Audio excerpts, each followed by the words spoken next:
မင်းရွက်တယောက်လိုမိုက်တဲ့လက်ထဲကနေဘယ်လိုယုံထွက်မလဲစိုးရိမ်နေချိန်မှာပဲမမျော်လင့်ပဲခင်မွန်းဖြစ်သူလင်ထန်းကြီးရောက်လာမှာတော့တယ်။ထန်းကြီးကမင်းရွက်ကိုသူ့နောက်မှာ꿰ထားလိုက်ပြီးငါမိန်းမကိုထိရဲရင်ထိကြည့်လိုက်မင်းတို့တပ်ပြက်မယ်ဆိုပြီးလူမိုက်တီကိုရဲရဲဝံ့ဝံ့တတိပေးလိုက်ပါတယ်။ဒါပေမဲ့လူမိုက်ခေါင်းဆောင်ကတော့ထန်းကြီးကိုမိန်းမလှုပ်ကြွေတာစားနေတာကောင်းဆိုပြီးလှောင်ပြောင်က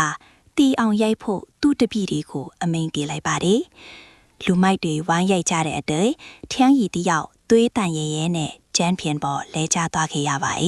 ။မင်းရွက်ကဝင်တားပြီးမဲ့လည်းမရခဲ့ပါဘူး။အဆိုးဆုံးကတော့လူမိုက်ခေါင်းဆောင်ကပုလင်းခွန်နဲ့ထန်းရီရဲ့ခေါင်းကိုရိုက်ခွဲလိုက်တာပါပဲ။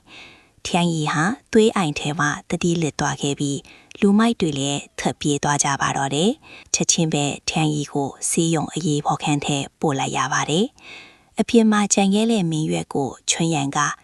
နင်းကြောက်ထန်းရီဒီလိုဖြစ်ရတာ။နင်းဟာကန်ဆိုးမှပဲဆိုပြီးအဖြစ်တင်ပါတော့တယ်။မင်းရွက်ခင်များလည်းဘာမှပြန်မပြောနိုင်ပဲ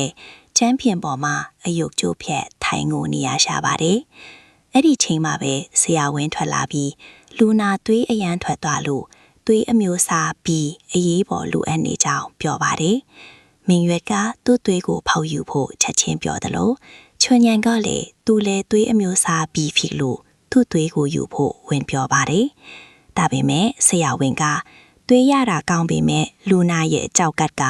ဆိုးဆိုးရွားရွားဖြစ်စီသွားလို့အရေးပေါ်ကြောက်ကတ်အစားထိုးဖို့လိုနေပြီဖြစ်ကြောင်းနဲ့